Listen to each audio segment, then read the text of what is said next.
Hello, good morning दोस्तों। कैसे हैं आप लोग? आशा करती हूँ ठीक होंगे, है ना। खुद पर विश्वास करना सबसे बड़ा साहस है और ये साहस करते रहें। सकारात्मक सोचिए और सकारात्मक रहें, क्योंकि सकारात्मकता ही वो ऊर्जा है जो आपकी परिस्थितियों से निपटने में सहायता करती है, और इस ऊर्जा को बनाए रखें। ठीक है, तो स्वागत है आप लोगों को AFT एडू बूस्ट में। ठीक है, कि जितना भी नॉलेज इस टॉपिक से आप लोगों के पास है उसे और बूस्ट करें, है ना। जो भी कंफ्यूजन है इस क्लास से, इस टॉपिक से लेके, वो कंफ्यूजन ना हो। और अब जब भी एग्जाम में बैठें तो इससे रिलेटेड जितने भी क्वेश्चन हो उसे बनाने में ज़रा भी हेजिटेशन ना हो, क्योंकि कोई भी चीज़ को अच्छे से पढ़ने से उसमें कन्फ्यूजन आता ही नहीं है ना। बाकी रिवीजन है। तो देखिए, मैं जो अभी वर्ल्ड मैप अभी मैं ज्योग्राफी का ले रही हूँ, तो अभी मैं सोच रही हूँ कि थोड़ा सा छोटे छोटे टॉपिक करके वर्ल्ड मैप करवा दूँ। तो आज मैं विश्व के घास मैदान, विश्व के उष्णकटिबंधीय घास मैदान और समशीतोष्ण कटिबंधीय घास के मैदान के बारे में बताऊंगी। आप जानते हैं कि विश्व के घास मैदान किस आधार पर बांटे गए हैं? तो देखिए, मान लीजिए ये ग्लोब है। ठीक है, तो देखिए हर कोई भी चीज़ वहाँ का पौधा या कोई भी चीज़ वहाँ का तापमान, है ना, वर्षा, मिट्टी, ये सभी पे डिपेंड करता है ना। तो ये भूमध्य रेखा 0 है। ठीक है जी। तो 0 से इधर 0 से ये 10 यहाँ तो भूमध्य रेखा है। तो यहाँ से लेके 25 और इधर 25, यहाँ पे क्या होता है, ये उष्णकटिबंधीय तरह के मैदान पाए जाते हैं। ठीक है, और यहाँ से लेके देखिए, अब 30 से लेके यहाँ से 45 तक ये पाए जाते हैं समशीतोष्ण घास। आप बोलेंगे मैम और इसके आगे क्या होगा? तो इसके आगे होगा टुंड्रा। ये तो देखिए मोस्टली तो यही पूछा जाता है, बट ये खाली पूछेगा टुंड्रा किस तरह के है, वो पौधों में बुक में पढ़ लेंगे, या कभी बोलेंगे तो मैं शॉर्ट में बना दूंगी उसका क्लासेस कि टुंड्रा। बट मोस्टली देखिए उष्णकटिबंधीय और समशीतोष्ण घास के मैदान ही आते हैं, और उसकी विशेषता कितने कितने के बीच में आते हैं। तो आप याद रखेंगे कि जो 10 डिग्री से 25 डिग्री तक उष्णकटिबंधीय आएंगे, और 30 से 45 तक 15 डिग्री तक ये आएगा समशीतोष्ण घास के मैदान। और उधर से 45 से 90 डिग्री जो है वो ध्रुव आ जाता है। तो ध्रुव में इसके टुंड्रा के घास के मैदान पाए जाते हैं। तो तापमान के अकॉर्डिंग ना ये घास के मैदान को बांटा गया है। ठीक है जी। तो मेन आप लोग को देखिएगा, जनरली उष्णकटिबंधीय घास ट्रॉपिकल ग्रास पूछा जाता है, उसकी क्या परिभाषा है, उसे किसे कहा जाता है ना। तो चलिए क्लास स्टार्ट करते हैं। तो पहला क्या है, परिभाषा क्या है ना। तो उष्ण कटिबंधीय घास ट्रॉपिकल ग्रासेस वो घासें होती हैं जो उष्ण कटिबंधीय क्षेत्र यानी कर्क रेखा और मकर रेखा के बीच पाए जाते हैं, है ना। तो कर्क रेखा और मकर रेखा देखिए कितना है, 10 से 25 उधर और इधर, है ना। मकर उधर हो गया, कर्क इधर हो गया, मकर इधर हो गया, 0 से इधर। तो ये इसके बीच क्या है, ये उष्ण कटिबंधीय घास पाए जाते हैं। तो इन क्षेत्रों में जलवायु गर्म होती है और मौसमी वर्षा होता है। ये नहीं कि हमेशा वर्षा होता है, तो मौसमी वर्षा होती है। और ये क्या होता है, ये घासें बहुत अधिक होती है, पेड़ बहुत कम होते हैं। उन क्षेत्रों में उष्ण कटिबंधीय घास के मैदान कहा जाता है। अब विशेषता इसको देख लेंगे किसको कहा जाता है। अब इसकी विशेषता भी कभी कभी पूछ लेगा। तो विशेषता क्या होता है कि पूरे वर्ष ये गर्म यानी कि 20 से 30 डिग्री रहेगा, वहाँ पे ही उष्ण कटिबंधीय घास पाए जाते हैं। ठीक है जी। तो उसके बाद क्या है कि वर्षा कितना होना चाहिए, तो 50 से 150 सेंटीमीटर प्रति वर्ष अगर वर्षा हो, तो वहाँ पे उष्णकटिबंधीय घास, कभी कभी पूछ लेता कि इसका सेंटीमीटर वर्षा का कितना होना चाहिए, है ना। अब वनस्पति जैसे लंबी कठोर घासों के बीच में बिखरे पेड़, और जैसे कौन कौन से पेड़ आएगा, एक केरेशिया का, बाओबाब का, बबूल का, है ना, बाबुल नहीं बोलते, ये बबूल का, है ना। ये कांटे वाले वृक्ष होते हैं। ठीक है। अब देखेंगे दो, ये वर्षा ऋतु, ग्रीष्म ऋतु और शुष्क ऋतु, शीत ऋतु में भी होते हैं। अब पशु किस तरह के पाए जाते हैं, तो पशु पाए जाएंगे जिराफ, जैबरा, चीता, शेर, है ना। मानव जीवन पशुपालन और कुछ स्थानों में कृषि होती है, जैसे मक्का और बाजरा। तो ये सब मेन है मतलब इसकी विशेषता है कि उष्णकटिबंधीय घास के मैदान कैसे होते हैं। तो अब देख लेंगे, मेन याद रखना है आपको, वो तो याद रखना ही है। अब साथ में याद रखना है कि कौन से कहाँ पाए जाते हैं, विश्व में उष्णकटिबंधीय घास कहाँ कहाँ पाई जाती है और क्या कहलाती है ना। तो अब देखेंगे, पहले यहाँ देखिए, चलिए पहले देखेंगे कि अफ्रीका, शवाना, है ना। अफ्रीका में क्या बोलते हैं इसको, सवाना। ये उष्णकटिबंधीय है, याद रखेंगे, है ना। ये उष्णकटिबंधीय है। और ये कहाँ कहाँ कौन कौन से, तंजानिया हो गया, सूडान हो गया, कांगो, घाना, कांगो और केनिया।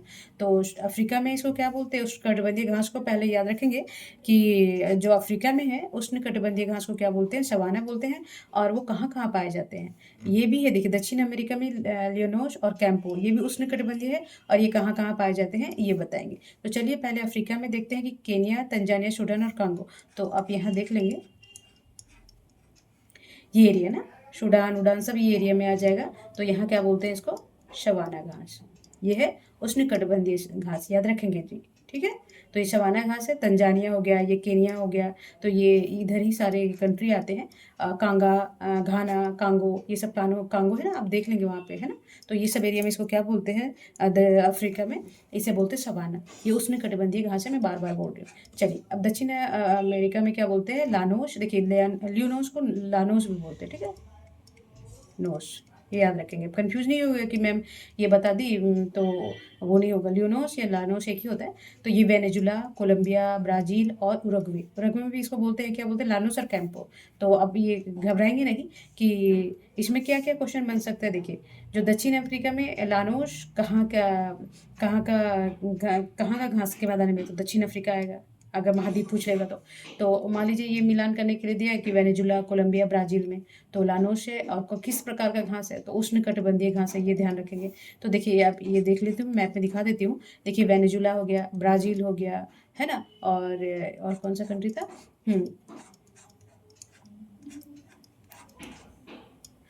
कोलंबिया हो गया। तो देखिए ये एरिया में ना, ये एरिया में क्या बोलते हैं इसको, लानोस,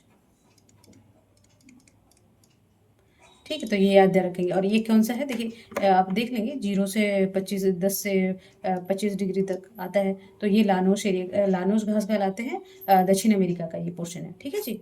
अब और देख लीजिए, अब ऑस्ट्रेलिया में क्या कहलाता है, ऑस्ट्रेलिया के पूर्वी भाग में इसे बोलते हैं डाउन, डाउन सिंड्रोम नहीं बोलिएगा। ये ऑस्ट्रेलिया में इसे क्या बोलते हैं, उष्णकटिबंधीय घास को डाउन बोलते हैं, ठीक है। और देखिए पूर्वी भाग में ऑस्ट्रेलिया दिखा देते हैं आप लोगों को एक बार, ये पूर्वी भाग हो गया ना, तो ये उसे बोलते हैं डाउन्स, ठीक। और देखिए सवाना घास ना भारत में भी बोलते हैं इसको, एशिया और जो एशिया एशिया के भागों में इसे सवाना घास को, भारत के डेक्कन और भारत के म्यांमार क्षेत्र में तो इसे क्या बोलते हैं, सवाना, ठीक है। ये उष्णकटिबंधीय घास को भी सवाना बोलते हैं। देखिए ये भारत हो गया, ये दक्कन का पठार हो गया इधर, और ये जो म्यांमार वाला क्षेत्र है इसे इसे में भी क्या बोलते हैं इसको, सवाना, ठीक है। तो ये मत घबराइएगा कि एशिया में उष्णकटिबंधीय घास को क्या बोलते हैं, म्यांमार में और दक्कन पठार को तो ये सवाना ही बोलते हैं, ये ध्यान रखेंगे, ठीक है जी।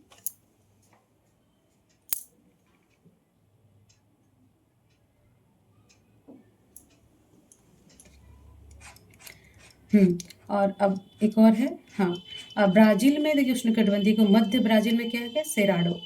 तो अब इसमें कंफ्यूज नहीं होइएगा कि ये भी है उष्णकटिबंधीय घास, ठीक है, उष्णकटिबंधीय। तो ये मध्य ब्राज़ील, जो मध्य ब्राज़ील में भी जो ये मध्य ब्राज़ील है ना, तो सेराडो, शेराडो ये भी उष्णकटिबंधीय घास है। तो इतना दिखाइएगा, बता दीजिएगा कि लानोस क्या है, ये उष्णकटिबंधीय घास है, और ये उरुग्वे को और क्या बोलते हैं, वेनेजुला, ब्राज़ील, ये सब में पाया जाता है। सवाना जो तंजानिया, केनिया, कांगो, घाना, ये सब एरिया में इसे सवाना कहते हैं, उष्णकटिबंधीय। मध्य एशिया और क्या बोलते हैं, दक्कन पठार और म्यांमार में सवाना बोलते हैं, और ऑस्ट्रेलिया में डाउन्स बोलते हैं, ठीक है, ये ध्यान रखेंगे, ठीक। अब चलिए, अब इसका प्रमुख उदाहरण कौन सा, सवाना देखिए अफ्रीका में बोलते हैं, सबसे प्रसिद्ध उष्णकटिबंधीय घास है। और विश्व का चिड़ियाघर, देखिए कभी कभी बोलते हैं, पूछ लेगा ये कि विश्व का चिड़ियाघर कौन से घास के मैदान को बोलते हैं, तो सवाना घास को, है ना। लियोनोस ये दक्षिण अमेरिका, वेनेजुला और कोलंबिया वर्षा ऋतु दलदली और शुष्क क्षेत्र में पाया जाता है। कैंपो ब्राज़ील, देखिए कभी कभी पूछ लेगा, आप देखेंगे कैंपो ब्राज़ील और उरुग्वे के लिए, ये कृषि और पशुपालन के लिए उपयुक्त है, ये ध्यान रखेंगे, ठीक है। और डाउन ये ऑस्ट्रेलिया के लिए बोलते हैं, पूर्वी ऑस्ट्रेलिया में, है ना। और ये प्रसिद्ध भेड़ पालन के लिए से सेराडो ब्राज़ील झाड़ीदार घास है और अब कृषि भूमि में परिवर्तित हो गया है ना। तो ये अब चलिए समशीतोष्ण, तो पहले देखेंगे कि समशीतोष्ण घास होता है, वो देखिए मान लीजिए ये होता है तापमान के अकॉर्डिंग घास के मैदान को बांटा गया। तो ये 30 से 45 अच्छा, अच्छा मतलब कर्क रेखा और मकर रेखा के बीच में इधर भी 30 से 45 और इधर भी 30 से 45 ये घास पाया जाता है ना। तो अब देख लेंगे कि इसका परिभाषा क्या है, आखिर किसको बोलते हैं। तो समशीतोष्ण कटिबंधीय घास वे घासें होती है जिसमें शीतोष्ण क्षेत्र में पाए जाते हैं, जोन में, जैसे कि 30 डिग्री से 45 डिग्री, ठीक है। ये उत्तरी गोलार्ध में, ठीक है, और नीचे दक्षिणी गोलार्ध में भी,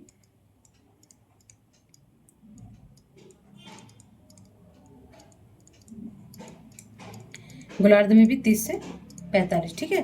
तो अर्थात उष्णकटिबंधीय और ध्रुवीय क्षेत्रों के बीच पाई जाती है ना। उष्ण मतलब कि उष्ण जो हम बताएं कि 30 जो 25 के बाद है ना, और ध्रुव या टुंडा बोलते हैं ध्रुवीय को, तो ये घास पाई जाती है। अब नोट में क्या है कि ये घासें मुख्यतः वहाँ उगती है जहाँ जलवायु ठंडी सर्दियों और ग्रीष्म ऋतुओं वाली होती है तथा वर्षा मध्य होती है, यानी कि बहुत वर्षा हो रहा है ना, तो ये शीतोष्ण घासें पाई जाती है।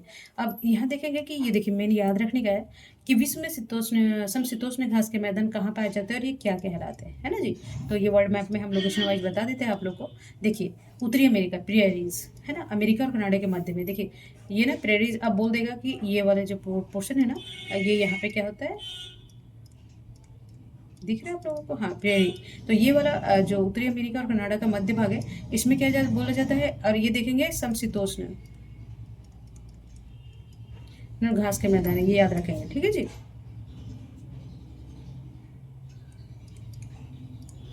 घास के मैदान, और ये इसे क्या बोलते हैं, प्रेरीज, ठीक है, ये ध्यान रखेंगे।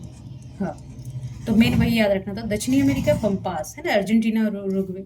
अब देखिए इसको, ये समशीतोष्ण घास ही है, पर ये देखिए अर्जेंटीना ये हो गया और ये उरुग्वे, यहाँ पे ये वाला पोर्शन में इसको क्या बोलते हैं, पंपास। तो ये भी याद रखना है आप लोगों को, ठीक है, कि इसको क्या बोलते हैं। तो कहाँ क्या क्या याद रखना है और कहाँ कहाँ से क्वेश्चन आ सकता है। पहले घास का मैदान पूछ देगा, फिर ये कहाँ के है, देश का नाम दे देगा, है ना। तो देखेंगे कि ये पहले कौन सा घास है, ये समशीतोष्ण घास है, दक्षिण अमेरिका का है, और इसे पंपास करते हैं, तो ये कौन सा क्षेत्र में, अर्जेंटीना और उरुग्वे में, तो ये ध्यान रखेंगे, ठीक है। अब आगे देखेंगे कि अफ्रीका, अफ्रीका का वर्ल्ड किसको बोलते हैं, ये दक्षिण अमेरिका। तो दक्षिण अमेरिका आप देख लेंगे मैप में कहाँ पे है, तो यहाँ पे क्या है, ये दक्षिणी अमेरिका है, ठीक है। तो इसे क्या बोलते हैं यहाँ पे, इसे वेल्ड घास के मैदान।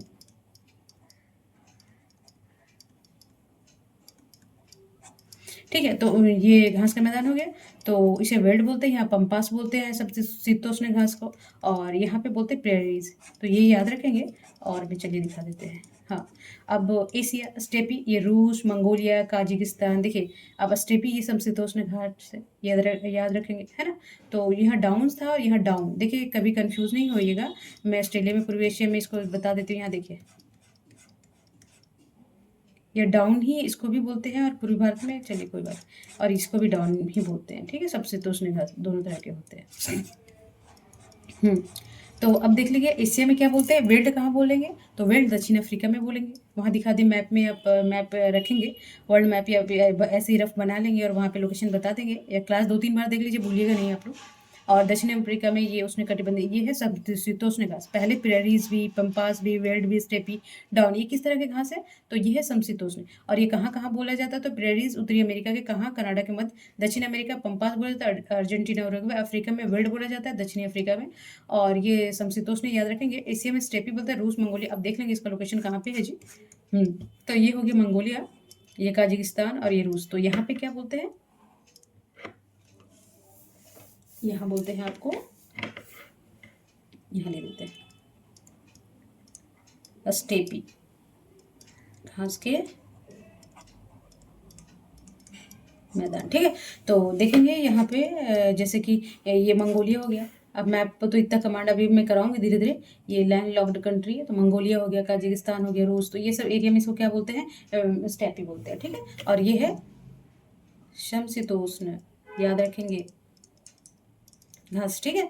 तो दो चीज़ें, कौन सा घास है, कौन से एरिया में पाया जाता है, और क्या बोला जाता है, बस और इनफ। अब देखिए ये भी डाउन है, तो ये पूर्वी ऑस्ट्रेलिया में कहाँ पाया जाता है देख लेंगे, सॉरी यहाँ आ गया। तो ये पूर्वी एरिया में क्या बोलते हैं, डाउन, ठीक है। ये पूर्वी डाउन घास के मैदान। बस ये 2-4 बातें याद रखना है आप लोगों को, बस हो गया, है ना। और समशीतोष्ण घास किसको बोलते हैं, उष्णकटिबंधीय घास। और देखिए बाकी जो है ना, देखिए यहाँ पे बाकी जो ये सब एरिया में है ना, ये टुंड्रा घास के मैदान में आएंगे, ठीक है। वो जल्दी पूछता नहीं है, बस अब ये बता देगा कि इतना इतना से अक्षांश में इतना ये पाया जाता है, तापमान के अकॉर्डिंग पाया जाएगा। टुंड्रा घास इधर भी चला जाएगा, फिर इसके बाद देखिए 45 के बाद इधर आएगा, तो 45 से जैसे 90 हो गया, तो ये टुंड्रा ही तो पाया जाएगा, टुंड्रा घास के मैदान, है ना। ठीक है, तो ये याद रख लेंगे। बाकी बस ये सब याद रखना है आप लोगों को, ये बहुत इंपॉर्टेंस है और ये हर एग्जाम में आता है, ठीक है। चलिए, तो अब समशीतोष्ण घास के मैदानों की प्रमुख विशेषता क्या है, ये भी देख लेंगे। है ना। तो पहला देखेंगे कि जलवायु गर्म, ग्रीष्म, ठंडी, सर्दियाँ होती है। तापमान में स्पष्ट अंतर होता है और वर्षा कितना होता है, देखिए 50 से 75, उसमें वहाँ कितना था 150 सेंटीमीटर तक था, है ना। तो प्रति वर्ष मध्यम वर्षा है ना। वनस्पति कैसी होती है, छोटी लेकिन घनी मुलायम घासें होती है, पेड़ बहुत कम होता है। देखिए कभी यहाँ पे ये बात याद रखना पड़ेगा कि मुलायम घास कौन सी होती है, तो ये समशीतोष्ण घासें होती है ना। मिट्टी अत्यंत उपजाऊ, विशेषकर चरणोजेम मिट्टियाँ, है ना। पशु जीवन कैसा होता है, घोड़े होते हैं, हिरण, जंगली गाय, भैंस और भेड़ पाए जाते हैं। मानव गतिविधियाँ कृषि, गेहूँ, मक्का और पशुपालन, भेड़, गाय आदि, ठीक है। तो ये सब एक बार देख लेंगे। ऋतु परिवर्तन, प्रमुख ऋतु सर्दी बहुत ठंडी और गर्मी बहुत शुष्क, ठीक है, गर्म और शुष्क, ठीक है। तो ये सब याद रखेंगे। इनफ है इतना घास के मैदान के लिए। अब मैं छोटे छोटे टॉपिक और वर्ल्ड ज्योग्राफी का लाऊंगी। अभी पहले मैपिंग में मैं सोच रही थोड़ा कर लूँ, है ना। चलिए, तब तक अपने अपने फैमिली का ध्यान रखेंगे। स्वस्थ रहिए, मस्त रहिए, पढ़ते रहिए। और क्लास का ये मेरे जो क्लासेस है ना, ये इंस्टाग्राम और फेसबुक पे भी अपलोड होते हैं। तो जो भी हमारे व्यूवर वहाँ पे होंगे, तो प्लीज़ आप यूट्यूब पे आएँ, सब्सक्राइब करें, ताकि जो भी आगे के क्लासेस हो उसका नोटिफिकेशन मिलता रहे और इस क्लासेस का लाभ उठा पाएँ। और जो 1-2 नंबर से आप रुक रहे हैं या फिर थोड़ा सा कन्फ्यूज़न हो रहा है आपको क्लासों में, वो कन्फ्यूज़न को पूरा करेगा। और मतलब इतना आशा है मुझे अपनी टीचिंग पे कि आप लोगों को ज़रूर इसका इस टॉपिक से आप लोगों को कॉन्फिडेंस आएगा और इससे रिलेटेड जितने भी क्वेश्चन आएंगे आपसे बन जाएगा। नमस्कार।